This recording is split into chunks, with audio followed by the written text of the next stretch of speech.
बहुत धन्यवाद देता हूँ। ये सभी साथी वो लोग हैं जो पीडीए की लड़ाई को, संविधान को बचाने की लड़ाई को, देश के कानून को बचाने की लड़ाई में, देश की अर्थव्यवस्था को बचाने की लड़ाई में, हमारे किसानों के सम्मान के लिए, जो हमारे दबे कुचले हैं, जो पीड़ित शोषित लोग हैं, जो बहुजन समाज के लोग हैं, उन सबको सम्मान दिलाने के लिए जो बड़े पैमाने पर भारतीय जनता पार्टी बेरोजगारी फैला रही है, महंगाई बढ़ा रही है, हमारे बाजार को खत्म कर रही है, उस लड़ाई में हमारा साथ देने के बाद एक बहुत बड़ी योजना के बारे में सरकारी प्रचार सुनाव को देखा है हम लोगों ने। भारतीय जनता पार्टी के लोग कभी नहीं थकते अपनी योजनाओं को बताने में। आज एक बहुत महत्वपूर्ण योजना, मुद्रा योजना, उसके लगभग 10 साल पूरे हो रहे हैं और 10 साल में इस योजना ने कोई खास ठोस प्रभाव समाज में और अर्थव्यवस्था में नहीं छोड़ा है। ये मुद्रा योजना नहीं, ये झूठा योजना बनकर के रह गई है। मैं कुछ सवाल जनता की तरफ से या जो सवाल आ रहे हैं मुद्रा योजना को लेकर के, उनको जरूर रखना चाहता हूं। महत्वपूर्ण, सरल और सीधे सवाल तो जनता भाजपाई से पूछ सकती है और हम लोग भी भारतीय जनता पार्टी से पूछना चाहते हैं, क्योंकि आंकड़े के खेल में कोई नहीं जीत सकता उनसे। समय समय पर जो आंकड़े सरकार बताती है, लेकिन वो आंकड़े कहां से आते हैं, किस मेथोडोलॉजी से आते हैं, किस तरीके से वो प्राप्त करते हैं, उसकी कोई जानकारी नहीं मिलती है।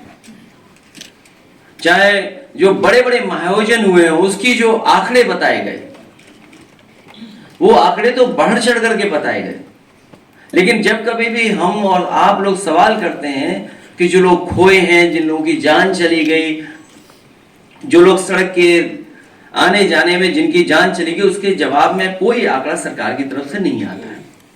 तो इसलिए मुद्रा योजना को लेकर के पैसा मिला, यदि ये सत्य है तो मुद्रा ऋण लेने वालों ने अगर 2 लोगों को भी रोजगार दिया तो पूरे देश में बेरोजगारी लगभग शून्य होनी चाहिए। क्या इस तथ्य में कोई डिफरेंस नजर आता है, विसंगति नजर आती है? जब दोनों ही आंकड़े सरकारी हैं तो मुद्रा योजना या बेरोजगारी के आंकड़े में से किसको सही माना जाए? क्योंकि अगर योजना 52 करोड़ लोगों तक पहुंची और 52 करोड़ में अगर एक प्राप्त ने 2 लोगों को भी नौकरी दी है, तो सोचो आंकड़ा कितना बड़ा बनता है। मुद्रा योजना में लोन लेने के रूप में बांटा 33 लाख करोड़ रुपया किसके खाते में गया है? ये 10 साल की योजना में कोई छोटा मोटा पैसा नहीं इकट्ठा हुआ है या बांटा नहीं गया, 33 लाख करोड़ रुपया बांटा गया है। क्या इन खातों की कभी जांच परख या लेखा परीक्षण या कहीं ऑडिट हुआ है? क्या इनके द्वारा समर्थित या शुरू हुए उपक्रमों में कभी लाभ कमाया और दिखाया गया हो? क्या सरकार को इनसे कभी इनकम टैक्स प्राप्त हुआ, और हुआ होगा तो कितना हुआ होगा? क्या इनमें से किसी ने जीएसटी का रजिस्ट्रेशन करवाया? कि अगर 52 करोड़ लोगों को मुद्रा लोन दिया गया है तो क्या जीएसटी के लिए रजिस्ट्रेशन कराया गया कि नहीं कराया गया?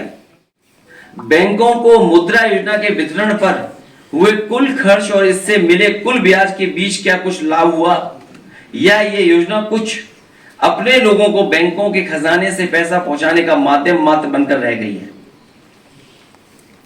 जवाब जुमलाई सरकार देगी या बैंक?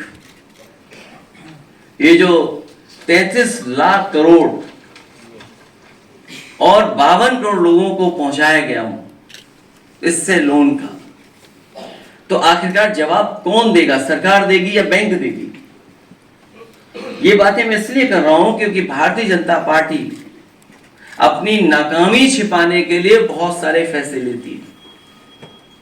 अपनी हर योजना की नाकामी छिपाने के लिए कम्युनल रास्ता अपना रही है।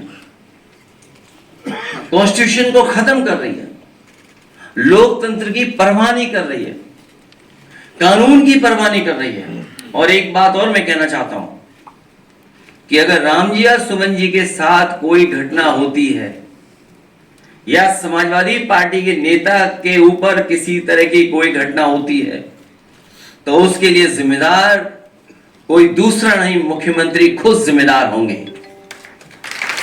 क्योंकि मुख्यमंत्री खुद उस संगठन पे हाथ रखे हुए हैं। हालांकि जाति की बात नहीं करनी चाहिए, जातियों की बातें समाजवादी लोग नहीं करते हैं, लेकिन कहीं ना कहीं जाति कनेक्शन भी उन्हीं का उनसे दिखाई देता है, क्योंकि पकड़े कौन, करने वाला वही, पकड़ने वाला भी वही, रिपोर्ट लिखाने वाले अगर जाएं तो सामने वही दिखते हैं। इसलिए अगर कहीं कोई घटना हो रही है, अगर किसी को किसी तरह की अपमान भी होता है, तो कि जिम्मेदार अगर कोई है तो मुख्यमंत्री खुद जिम्मेदार हैं, क्योंकि वही बढ़ावा दे रहे हैं। जिस तरीके से हिटलर के जमाने में ट्रूपर्स होते थे, उसी तरीके से इन्होंने एक हिडन अंडरग्राउंड फौज तैयार की है, जो समय समय पर लोगों को अपमानित कर रही है, थानों में अपमानित कर रही है, तहसील में अपमानित कर रही है, पैसे लूटने में सबसे ज्यादा आगे दिखाई दे रहे हैं। जो लोग कहते थे कि यहाँ जीरो टॉलरेंस है करप्शन के लिए, देवरंजन नागर जी और सलाउद्दीन साहब से लेकर के जगन्नाथ कुशवाहा जी, जितने भी उनके सहयोगी साथी आए हैं, मैं उन सब का अपनी तरफ से, पार्टी की तरफ से बहुत बहुत धन्यवाद देता हूं, स्वागत करता हूं, बधाई देता हूं, और इस उम्मीद के साथ कि आने वाले समय में जो पीडीए का रास्ता है, पीडीए का संघर्ष है, उसको और मजबूत बनाने का काम करेंगे। अखिलेश जी, यूपी में ये पिछले 5 सालों का आंकड़ा है कि 4500 छोटे उद्योग एमएसएमई बंद हो गए, इससे 45,000 लोगों का जो है बेरोजगार हो गए, जबकि ये आंकड़ा इनका सरकारी आंकड़ा है, जबकि ऐसा नहीं है। उत्तर प्रदेश में अभी एक कानपुर की फर्टिलाइजर कंपनी बंद होने की कगार पे, उसने कहा कि मैं प्लांट बंद कर दूंगा, और उससे भी काफी लोग उत्तर प्रदेश में सबसे बड़ा हिस्सा आया होगा, और उत्तर प्रदेश में एमएसएमई सबसे बड़ी संख्या में है। यही हमारी इकोनॉमी को सपोर्ट करती है इंडस्ट्री, और यही सबसे ज्यादा रोजगार और नौकरी देने का काम करती है। अगर उसी इंस्टीट्यूशन को ये खत्म कर रहे हैं और इनकी गलत नीतियों के कारण हो रही हैं, तो उसी को छिपाने के लिए कम्युनल रास्ता अपना रहे हैं। और जब से ये अयोध्या हारे हैं, तब से ये और कम्युनल होते चले जा रहे हैं। दिल्ली जी मंत्री ने आपराधिक टिप्पणी की है आप पर, क्या कहना है? हालांकि अगर वो सुने तो ज्यादा अच्छा लगेगा। अखिलेश जी, अगर हम लोग उनकी टिप्पणियों को सुने, मैं तो कहूंगा कि अगर पूरा वीडियो किसी के पास हो तो थोड़ा समय लगेगा, तब तक वो हम लोग अपलोड कर लें या उसको यूट्यूब से निकाल लें। मैं कहूंगा कि वो जो जहां से अरविंद केजरीवाल जी का शुरू करती हैं वो, क्योंकि ये सुनना जरूरी है, ये कॉन्फिडेंस या इस तरह की भाषा देने के लिए जो कॉन्फिडेंस मिल रहा है, वो आखिर कहां से आ रहा है। और मैं आपको बता दूं, हालांकि मेरा आपका कोई संबंध नहीं है, क्योंकि बीजेपी वाले सोचते होंगे कि आपसे मैंने सवाल पूछवाया होगा। हालांकि वो विषय ऐसा नहीं है, लेकिन फिर भी मैं कह सकता हूं, अगर अपोजिशन वाले तड़ीपार कहें तब एक अखबार दैनिक जागरण, मैं अपने सभी समाजवादी साथियों से कहूंगा, दैनिक जागरण को पढ़ना बंद कर दें, आप खरीदना बंद कर दें। उनके जितना कारोबार है उससे बिल्कुल अपने आप को जोड़नी दूर कर लें। आप इस वजह से बोल रहे हैं क्योंकि अभी सुन लो बेटा, क्योंकि तुम नए हो, और नया मैं इसलिए बोल रहा हूं क्योंकि पत्रकार साथी 8 बजे कोई सोकर नहीं उठता, इनको जगाया गया था मेरे घर पहुंचाने के लिए। और एक और व्यक्ति है, अमरोहा का है कि मुरादाबाद का है, और एक आईएएस अधिकारी अवनीश अवस्थी। मुझे कोई संकोच नहीं है, एक आईएएस अधिकारी अवनीश अवस्थी, उनके इशारे पर, मुख्यमंत्री के इशारे पर, ये जो टर्म आज मुख्यमंत्री यूज कर रही हैं, जो आप सवाल मेरे से पूछे हो, इस सब ने मिलकर के साजिश रची थी। और ये पीडीए परिवार के लिए कोई नई चीज नहीं है, इनको अपमानित होना ही पड़ता है। कोई ऐसा पीडीए परिवार का यहाँ बैठा ये नहीं कह सकता है कि समाज में कभी न कभी वो अपमानित न हुआ हो। उन्हें अपमानित होना ही पड़ता है। ये हम लोगों की लंबी लड़ाई है। और एक कोई मनु गड़बड़ाए थे, उन्होंने ये व्यवस्था की जिसकी वजह से हमें आज भी अपमानित होना पड़ रहा है। कोई ये मनु महाराज गड़बड़ कर गए जिसकी वजह से आज भी हम लोगों को अपमानित होना पड़ रहा है। और अगर वीडियो आ गया हो तो जरूर दिखाइए। ये चाल चरित्र और चेहरा भारतीय जनता पार्टी का दिखाई देगा आपको स्क्रीन पर। जो मुझे समझ में आ रहा है, हो सकता है मैं गलत हूं उस बात पे, लेकिन आप उस पर विचार जरूर करना। करने वाला मुख्यमंत्री जी की सेम जाति बिरादरी का है, इसलिए उसको इम्यूनिटी है किसी चीज को लेकर के। न एसओ कुछ बोलेगा, न एसपी बोलेगा, न डीएम बोलेगा, न कमिश्नर बोलेगा। इसीलिए हम लोग कहते थे कि संविधान खतरे में, कानून खतरे में। ये बाबा साहब भीमराव अंबेडकर जी का जो संविधान है, ये हमारी ढाल है, हमारी संजीवनी है, हमें सम्मान दिलाता है। उसी को खतरा पैदा करना है। सोचिए, कोई कल्पना कर सकता है कि एक डेमोक्रेटिक कंट्री में कॉन्स्टिट्यूशनल, जहां कॉन्स्टिट्यूशन हो, जहां कानून हो, जहां शपथ ली गई हो, वहां पर कोई झंडा लेकर के इस तरह का व्यवहार कर ले, और फिर पुलिस जो देख करके टांग पे गोली मार देती है। तो सोचिए, बिना मुख्यमंत्री के इशारे पर ये नहीं हो सकता था। ये सब मुख्यमंत्री के इशारे पे, इसलिए क्योंकि अपनी नाकामी उन्हें छिपानी है। और नाकामी क्या है मैं बता दूं आपको। पीडीए, प्रयागराज डेवलपमेंट अथॉरिटी, पिछले 10 साल में प्लॉट जितने भी थे 2-3 लोगों को सब अलॉट कर दिए गए। आप पता करवा लीजिए। मंत्री तो सब ले लिया है। वीडियो आ गया, आप पहुंचाया होगा। जब आप इन्वेस्टमेंट में ही पैसा ले रहे हो, इन्वेस्टमेंट कैसे आएगा? तो आपकी इकोनॉमी कहां है? आपको अपनी इकोनॉमी बेहतर करने के लिए अमेरिका से कुछ सीखना पड़ेगा। आपको भी चीन पर पाबंदियां लगानी पड़ेंगी। क्या सरकार पाबंदियां लगाएगी? अखिलेश जी, गोरखपुर में समाजवादी पार्टी के नेता और पूर्व विधायक विनय शंकर तिवारी के घर ईडी की रेड है, ऐसा पिछले कई बार से देखा। हमारे पत्रकार साथियों, 46 में 56 मुख्यमंत्री हैं वो, उनसे ये तो पूछो कि जीरो पॉवर्टी क्या है?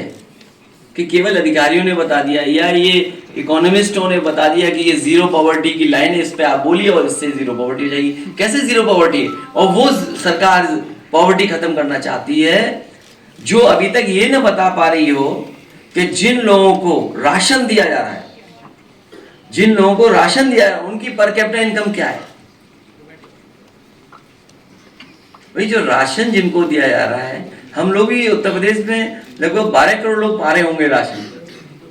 15 करोड़, अगर 15 करोड़ पा रहे हैं तो इन 15 करोड़ लोगों का पर कैपिटा इनकम क्या है? तो जीरो पॉवर्टी तो तब हम डिस्कस करेंगे। केवल कह देना कि हम गरीबी हटा देंगे 2 साल में, अरे 2 साल में तो अभी चले जाओगे आप खुद ही।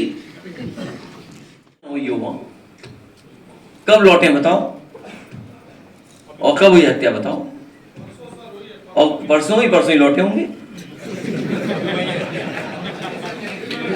नहीं, जब लौटे तुरंत हत्या हो जाती है। ये पूरा उत्तर प्रदेश गोरखपुर रूल कर रहा है।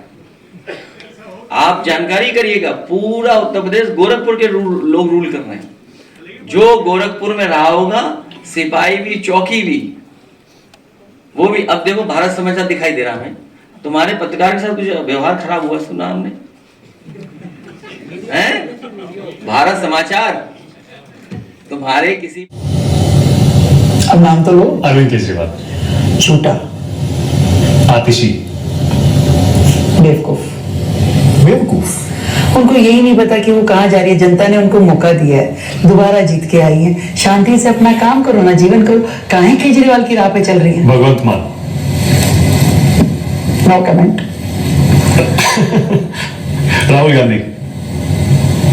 ये भी उसी कैटेगरी में है। राहुल गांधी तो लीडर है ही नहीं। 99 सीट आई है इस बार। तो उनके लिए थोड़ी ना, ये कांग्रेस का जो नाम पुराना है, पुरानी लीडरशिप जुड़ी है। लोग आज भी कांग्रेसी हैं। वो जो क्योंकि तब कोई और पार्टी होती नहीं थी। ओके। प्रियंका गांधी। प्रियंका गांधी सो मतलब good for nothing. Kanhaiya Kumar. देश तोड़ो। नरेंद्र मोदी। देश जोड़ो। देश जोड़ो। अमित शाह। गजब है, गजब शानदार ऐसे नेता जो डेयरिंग है, बिल्कुल जो कर पाने की, जिसके अंदर सारी हदें पार करके भी सच के साथ खड़े रहने की। तो अमित शाह से ज्यादा कड़क दिखते। दोनों हैं, दोनों अपने फर्म हैं डिसीजंस को लेकर के। चीजें कोई दिखाता है, दिख जाता है, कोई दिख नहीं पाता है। ओके। मोहन भागवत। आदरणीय। अखिलेश यादव आए थे दिल्ली में प्रचार करने। टूटी चोर। कपिल मिश्रा आपके मंत्री। ईमानदार, सच के साथ जूझने की ताकत। मना कर रहे थे कि मत धो मंदिर, लेकिन भारतीय जनता पार्टी ने पूरा मंदिर धोया गंगा जल से। और हमारे पत्रकार साथी जो जानते होंगे कि मुख्यमंत्री आवास जब खाली हुआ वहां भी गंगा जल से धोया गया। तो ये जितने बैठे लोग हैं, अगर ये मंदिर चले जाए तो इन गंगा जल से धोया जाएगा। ये आप लोगों के प्रति नफरत दर्शाती है? आपकी क्या राय है? मैं कुछ नहीं कहूँगा। सर, ये आप लोगों के प्रति नफरत दर्शाती है सरकार की कि पीडीए और विपक्ष के नेताओं से नफरत की जा रही है? नहीं, पीडीए के लोगों को ये परेशानी, ये तकलीफ हमेशा उठानी पड़ती है। सर, इसीलिए हम लोग एकजुट हो रहे हैं। मैंने पिछली बार भी सवाल किया था पत्रकार साथियों से कि मुख्यमंत्री जी कह रहे थे कि 80-20 की लड़ाई है। तो मैं जानना चाहूंगा, मैं 20 में हूँ कि 80 में हूँ? और मैं उन्हें बताना चाहता हूँ, दूसरी बात बताना चाहता हूँ, अगर 80-20 की लड़ाई का गणित उनके पास है तो ये लड़ाई 80-20 की नहीं है, ये लड़ाई 90-10 की है। पीडीए जिंदाबाद, जिंदाबाद, जिंदाबाद, पीडीए जिंदाबाद, जिंदाबाद, जिंदाबाद, पीडीए परिवार जिंदाबाद, जिंदाबाद, जिंदाबाद, मनु महाराज ने जो कुछ किया गड़बड़, उसकी वजह से हमें फेस करना पड़ा। कौन है मनु महाराज? सर, प्रधानमंत्री के संसदीय निर्वाचन क्षेत्र में एक महिला खिलाड़ी के साथ कार में 7 लोगों ने उसकी इज्जत लूटी है सर। और जब जब प्रधानमंत्री आते हैं तब तक इस तरह के हादसे होते हैं। इस तरह की घटनाएं उत्तर प्रदेश में बढ़ी हैं। इस तरह की घटनाएं उत्तर प्रदेश में बढ़ी हैं। पूरा प्रशासन, पुलिस, जो सुरक्षा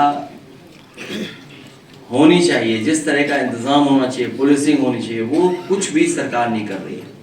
जब पुलिस से आप दूसरा काम लोगे तो आप उससे कैसे उम्मीद करोगे कि लॉ एंड ऑर्डर पे वो पुलिस काम करेगी? एक आध घटनाएं नहीं, कितनी घटनाएं। अभी कल ही जो हम लोग बैठे थे या परसों, पुलिस के खिलाफ पुलिस एफआईआर लगा रही, पुलिस ही ढूंढ रही है पुलिस को, और पुलिस को पकड़ के ला रही पुलिस। ये है उत्तर प्रदेश। बताइए, What is your opinion regarding Abhishek Prakash? Who is this Abhishek Prakash? वो तो मुख्यमंत्री आवास में होंगे कहीं। नहीं बना पाए, खासकर यूपी में।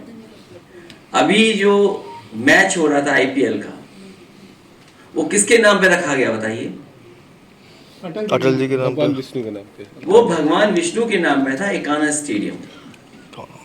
लेकिन बीजेपी ने कोई बड़ा काम नहीं किया, क्योंकि उन्हें अपने नेता के नाम पे कुछ बनाना था, करना था।